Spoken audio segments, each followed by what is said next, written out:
Hello， 大家好，我是你的夏河夏叔，我回来了。前两天呢，我的好姐妹竹子来了一趟京都，在我家做客2天之后，临行前我带她去了一次贵船神社。当时贵船神社正在做一个展出，那么展出里展出的内容是什么呢？就是一个摄影师的摄影作品，其中有一幅摄影作品就是这个摄影师所拍下来的星空与山脉。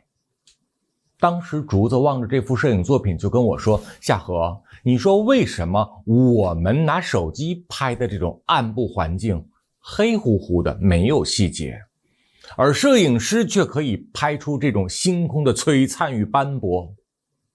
我说竹子啊，因为摄影师拍这一类的照片用的都是长效曝光。那什么叫做长效曝光呢？我给大家举个例子，我拿起手机对着你咔嗒拍这么一下照片，那这个照片所使用的时间可能就是0点几秒，它记录是在这0点几秒之内你的光影成像。而摄影师拍张照片，可能他曝光的速度为15分钟，甚至可能半个小时，如果他的仪器足够先进的话，可能是更久更久。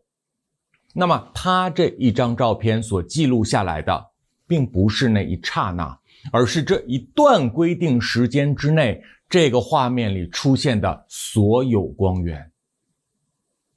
于是乎才会有那种景象，就是我们对着城市的夜景拍，也就是一片亮亮点点，而专业摄影师对这个城市拍完以后，这个城市像 3D 的电子世界一样特别的漂亮，因为它用的就是慢速曝光。2张洗出来一样重量一样质量的照片，由于曝光时间的不同，所产生的画质截然不同。那么各位观众，这个曝光的时间是什么？就是我们人世间人与人之间的缘分长短。通过刚才书举例这2张照片的原理，我们就完全有理由相信，所谓的人生就是由无数张这样的照片滚动联播所串联起来的动态影像。如果说现在的高清影像电影有120帧的，那我们的人世间是什么？可能就是12000帧，甚至是1200万帧。它流动的速度已经足够的快，快到我们个体生命对它没有观察能力，你根本无法识破它居然也是虚幻的。因为我们人观察事物是通过眼睛，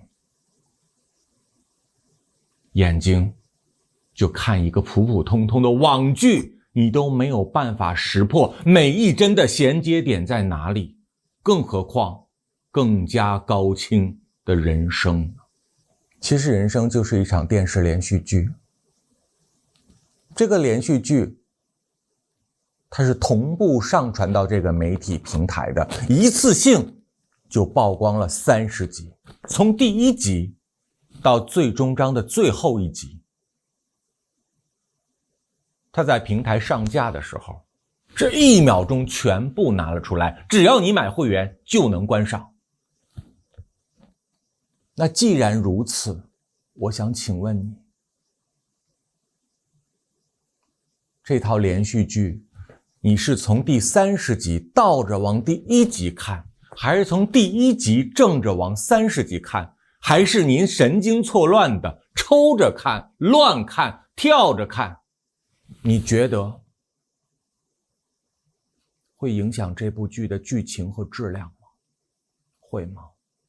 这部连续剧里面所有的内容，编剧早就已经编好了，导演早就导好了，演员早就演完了，后期制作可能在去年就已经完成了。它跟你观看的时间顺序有关系吗？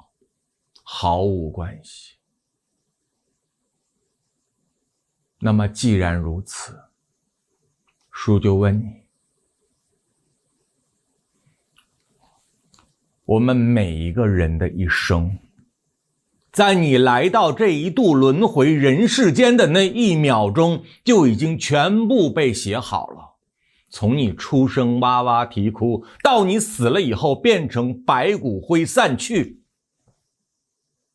全部是同步上传的一套连续剧，你怎么改变？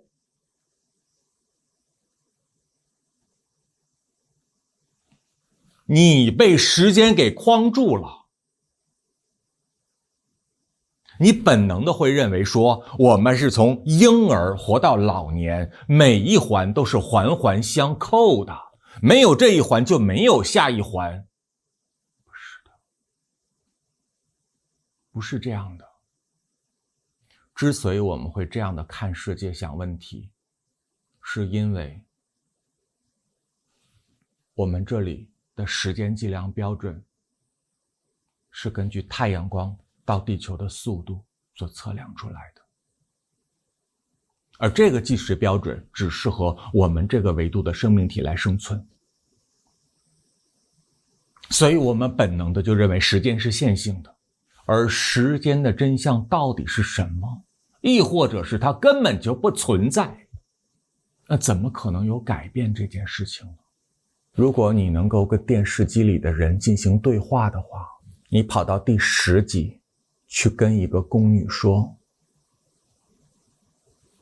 到第15集的时候你就被送到慎刑司打死了，电视剧会因为你提前看过剧透而改变剧情吗？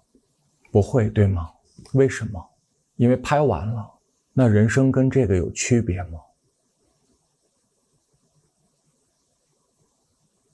电视剧是我们3维生命体伪造出来的影像，而我们是更高维度的生命体伪造出来的影像，有什么区别吗？你到底要怎么去改写人生？你又能改写怎样的人生？你又何曾见过谁人改变过人生呢？我不能改变从前，我也不能改变过去，因为这一生每一帧画面都已经拍完了，并且同步上传到了人世间的这个云盘里。可能很多人是没有办法去相信时间并不存在这件事的，因为渺小的我们就受控在这个时间的困局之中，很难走出来。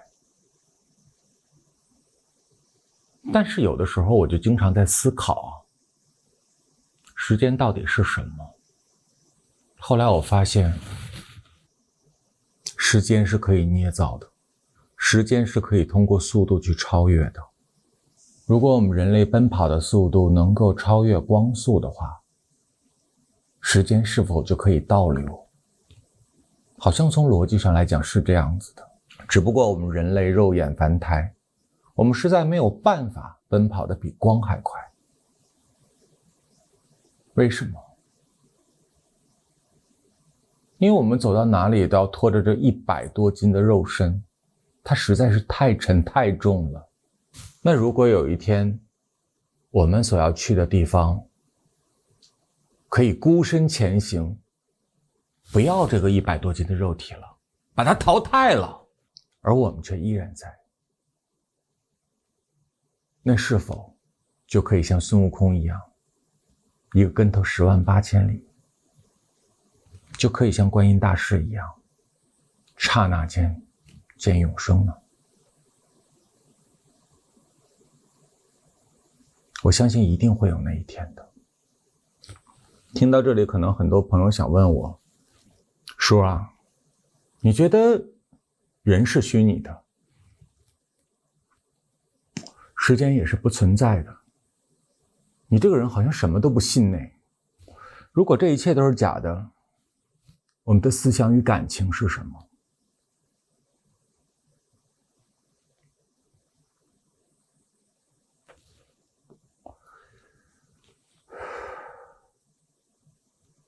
如果我告诉你，这些统统都是模拟出来的，能接受吗？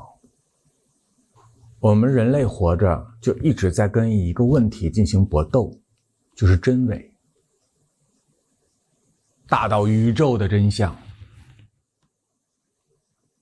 小到我们买到一个产品之后，它是不是真货，我们都要去检测半天。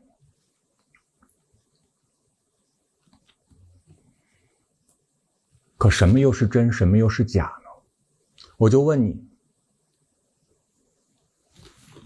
今天我去专柜配货排队等待，买了一个 Hermes Birkin 名牌包包，花很多钱。我们最担心的问题就是，万一它是假的怎么办？于是乎，我们就要去专业的鉴定中心进行奢侈品的细节检测。那么这个检测师是通过什么来分辨真假的呢？你们告诉我，他通过什么来分辨真假？也许你们会告诉我10000多种方法，但是这10000多种方法统称为差异性。因为真的和假的它一定有区别，所以我们能够分清真伪。那它要没有区别呢？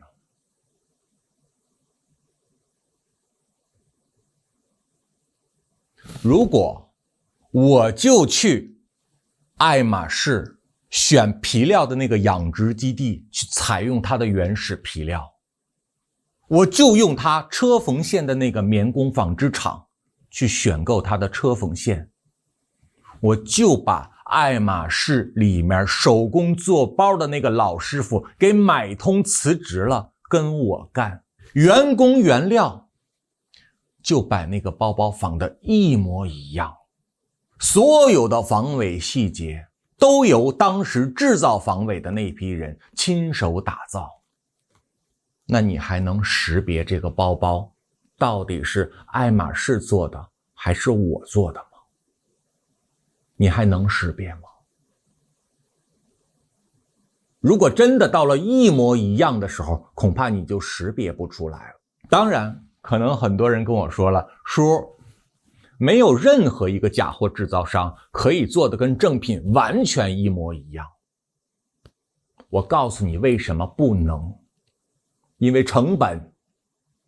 因为如果你按照叔刚才的那一番骚操作去做一个100%无差别的正品仿货，那个成本比他们那个正品还贵。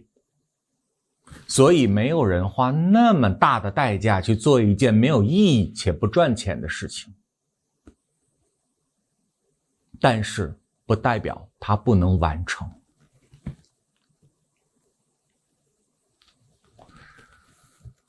我们人类目前管理人类最好的方法，也无非就是各个国家对人口统计的那个人脸识别系统。我们所有人搭乘飞机出国过海关，都是通过这样的一个系统来对人的身份进行识别的。那我问你，如果有一个人去医院整形，整完形之后他妈的跟你长得一模一样，然后拿着你的护照过海关，请问他能不能通过？他能通过，他当然能通过。因为即便是本尊有多少人护照那个照片和现在他整容那个样子已经天差万别了，他都通过了，更何况整得一模一样呢？那么如果这个整形整得跟你一模一样，身高也完全接近，体重也控制在你固有的那个状态上的人去临摹你说话的方式，他的演技是炸裂的，国际影帝级的，他可以模仿你，模仿的惟妙惟肖，他走进你的家庭去欺骗你的父母，欺骗你的兄弟姊妹，甚至跟你的爱人上床，请问他们能发现吗？在他们没有警惕意识的前提下，你觉得有没有可能他们发现不了？有这个可能性。只不过人类目前的社会政治秩序还不允许人们去这样子进行仿造和复刻。但是难道真的不能吗？当两个实物完全没有丝毫差别的时候，真假根本就不存在。这一点在当今的游戏世界已经被体现得淋漓尽致。我们都知道，今年苹果公司发布了一款新产品，叫 Vision Pro， 明年上市。那我们暂且就把这个 Vision Pro 定义为第1代好了。那当 Vision Pro 发明到了第10000代的时候，请问它是什么样子？它可能已经没有这个厚厚大大的眼镜了，它可能就变成了一个你根本看不见的比隐形眼镜还薄的那么一个小东西，你把它塞在眼球里面，所有这个世界全部是模拟的，你根本无从分辨你生活在哪里。所有游戏中走出来的人就可以跟你互动，就可以跟你交流，甚至可以陪你过一段人生，结婚生子，繁衍后代。你在那里面过着完完全全逼真的人生，只要你不把这个隐形眼镜摘下来，那个人生跟你此刻现实的人生没有任何的区别，而那个人生还可以根据你的意识和欲望去定制。到底什么是真，什么是假呢？反正对于我们这个维度的生命体来说，时间不管怎样的去过，它都会流逝。真假还有意义吗？你去创造，你去努力，你去考研，你去拼搏，你最终成功上市，当上了一个著名的福布斯大老板，和你躺着睡觉梦到了这一切，它有什么本质区别呀？只不过你还不能操控你的梦境。如果我们能够操纵自己的精神梦境，你想过谁的人生，你躺下来就去梦好了，反正体验感都是绝对的逼真，又何必纠结它发生在哪个维度空间呢？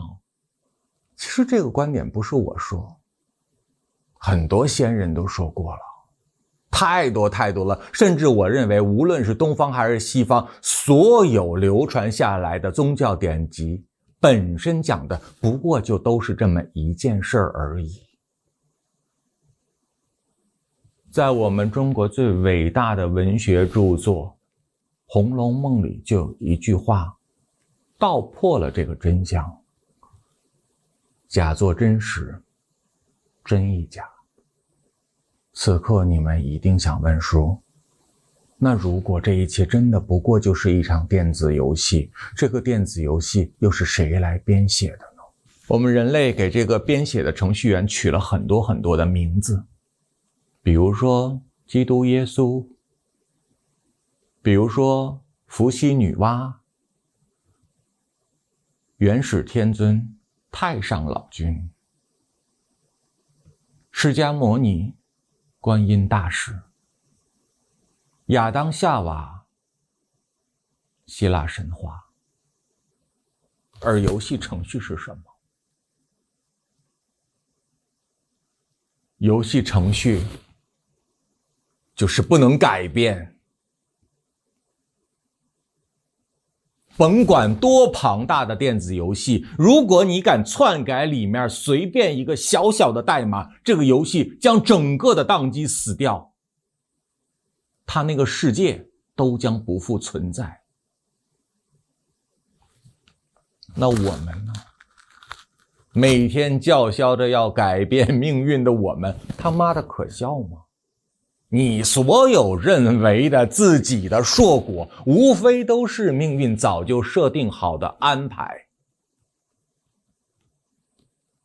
无论那个结果是你从小寒窗苦读，金榜题名，还是你自甘堕落，锒铛入狱，这都是不能改变的。如果你要问说，叔，那我的代码到底是什么呢？算过卦吗？不管是易经，不管是八卦，不管是紫微斗数还是大六壬，或者是西方的星象学，哪怕是通灵的占卜，算过吗？我相信很多人都算过。即便你今天不算，有一天你也会去算。因为老话说得好，一个人如果过了30岁，他还不信命，要么就是他经历的实在太少了，亦或者他的悟性实在太低了。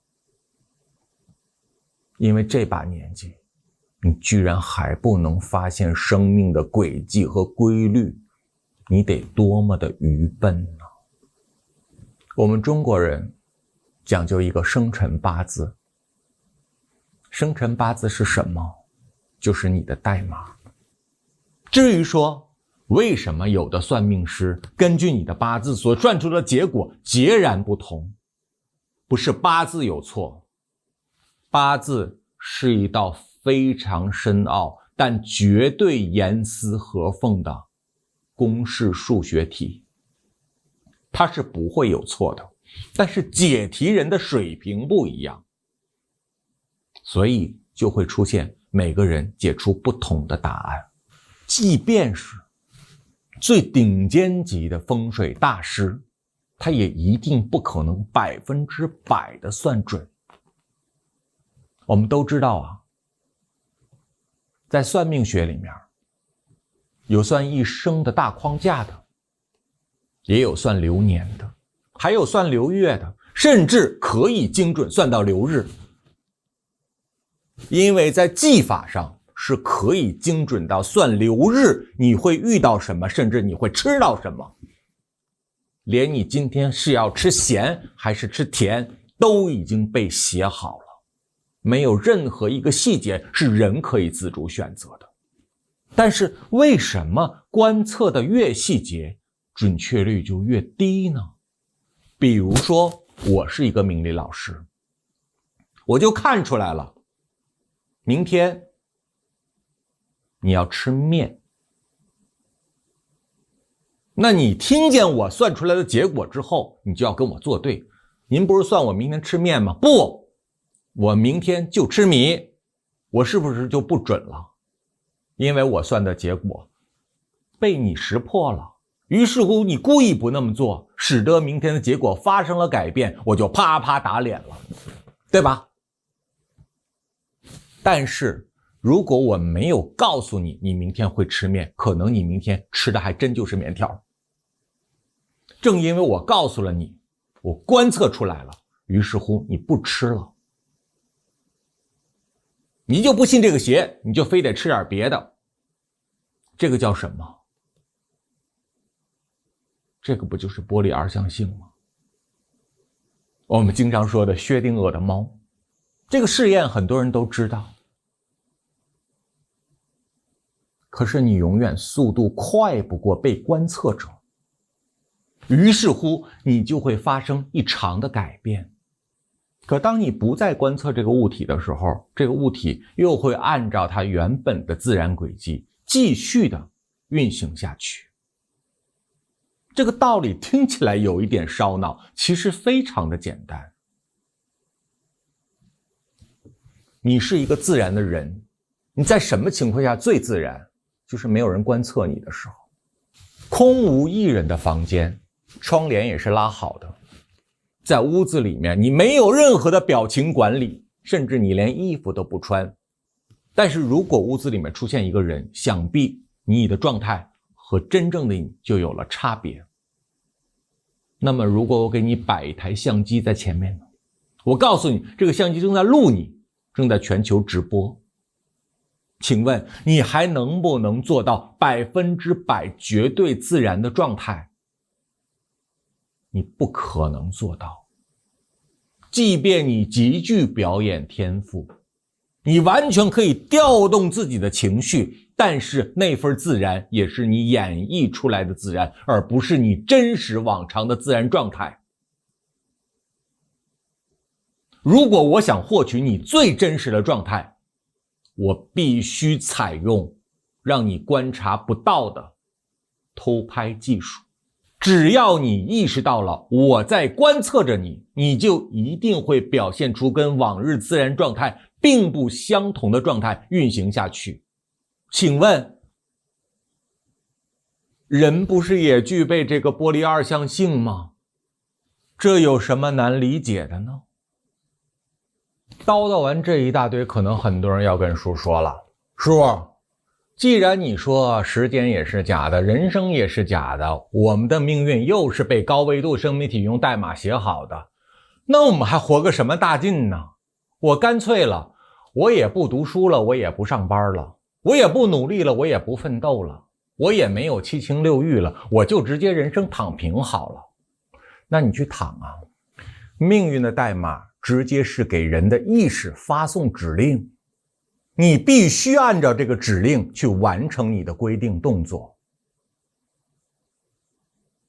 这个指令，你可以说是人生的一种大运，你也可以解释为天赋。人是不可能跟天赋作对的，那玩意儿有就是有，没有它就是没有。天赋不是靠我们低维度人类的那点小理智就能对抗的。天赋是什么？同一个班同一个老师教的学生，有人他就学得会，有人他就学不会。你就怪那个孩子，你怎么就学不会呢？你怎么就这么笨呢？你是不是没努力？不，他可能很努力，他可能比那个金榜题名的状元努力的次数还要多还要久，但是他就是记不住啊，他记忆力不好。你有什么办法？这就叫做天赋。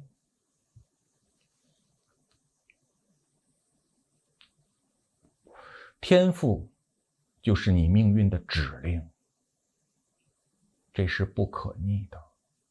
当指令告诉你说，你去记住那些悲伤的失恋，你就是多少年都走不出来，你心里明明知道这一切毫无意义，无非就是一场单相思的折磨，但是你却停不下来。当这个指令规定动作完成了以后，它自然就停下来了，就像你从来不知道你是什么时候走出来的，你只知道，咦，我居然放下了，我回忆起那些痛苦的往事，居然无所谓了。这个不是你变聪明了，而是那一段指令结束了。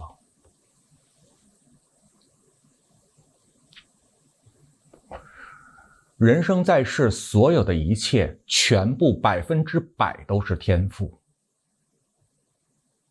我相信爱因斯坦他早就知道这个道理。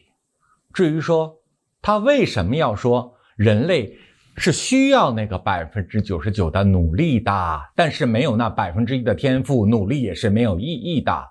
因为爱因斯坦也是一个人呢。既然是一个人，而且又是一个人类超级高端的知识分子，他就应该拥有一点知识分子基本的礼貌。他说这句话是因为他足够礼貌。但是天赋就是100%这件事情，他一定知道。这就像这个世界上所有牛逼的科学大神最终全部都信了玄学，这是为什么？就是因为他们发现了天赋是你不能选择的。你以为他妈躺平不需要天赋吗？有的人沾枕头就能睡着，有的人像我这样的，只要有一点动静就睡不好，辗转反侧，得吃好多片安眠药才可以。我也想躺平啊，可是我没有躺平的天赋。你都不知道叔有多么羡慕那种睡神，就一躺下睡觉，起点就是8个小时，动不动睡14个小时也不是没可能的。我羡慕死他们了，可惜叔没有这个天赋，叔就躺不平，叔只能站起来折腾，去游走这个世界，去庸人自扰，去经历那一段又一段其实最终没有意义，中间又充满了苦痛的感情。我不想这样子，可是我情不自禁，因为这个天神老他妈给我发送这种带有极端桃花色彩的指令，我逃不过他，我干不过他，我想忤逆他，可是我没这个本事。你能说出来人世间任何的一个行为是不需要天赋的吗？小的时候，我们的父母经常跟我们说一句对人类很不尊重的话：你不好好学习，将来你就捡垃圾去，你去扛大包去，你去掏大粪去。我就问你，扛大包不需要天赋吗？有的人身强体壮，个子长得不高，但是2个大包扛在身上，比他的体重还重，扛起来就走，一天能扛好几百个麻袋。有的人就是扛不动，一个你都扛不动。你以为扛大包这碗饭你随随便便就能吃得下吗？他不需要天赋吗？他至少需要一个天赋，就是你的体魄。你有吗？你没有。你从小的梦想就是不读书，不看报，不努力，希望长大以后找一个好男人嫁了，乖乖的在家里面做家务，生孩子，相夫教子。这够没有追求的了，听起来。但是这件事情不需要天赋吗？你以为家务谁都会做吗？有的人收拾家收拾得干干净净，一尘不染，有的人收拾家越收拾越乱。有的人没跟人学过，随随便便炒几个小菜就是人间美味。有的人做饭怎么做怎么难吃，做完了以后也得倒掉。这个东西你有办法吗？你没办法。更何况生孩子不需要天赋吗？孩子是你想生就能生的吗？你能决定你受孕的时间吗？你能决定你生出孩子的思想与品质吗？人们可能认为说，只有那些跟艺术相关的工作才需要天赋。不，人活着做每一件事情他都需要天赋，包括躺平。老天如果注定你是一个能够发财的人，你放心，你就去躺平好了。你天天在那打呼噜睡大觉，就有一天你睡不着了，站起来就发财，出门就捡钱。但是老天如果注定你是一个劳碌命，你跟财神爷无缘，那你去忙好了，我告诉你，就是一场徒劳。这个世界每天出卖自己体力的人多得去了，但是大多数人都不发财，甚至有一些贫困山区的人糊口的困难，你怎么解释？你会告诉我说，叔，他命不好，他生在了那样一个穷乡僻壤，他没有生在一个好的环境。那他生在哪儿是谁决定的呢？他的天赋，天决定的。至于说天为什么这么决定，可能跟你累生累世的业力有关系，但是一旦决定了，你就没有办法改变。因为当你意识到你想改变这样的命运的时候，你已经来到了这个人世间，而这个人世间从你出生的婴儿啼哭到你衰老的死亡，每一帧画面就像我们影片最初说的，全都拍完了写好了，并且一并上传到云盘里面去了。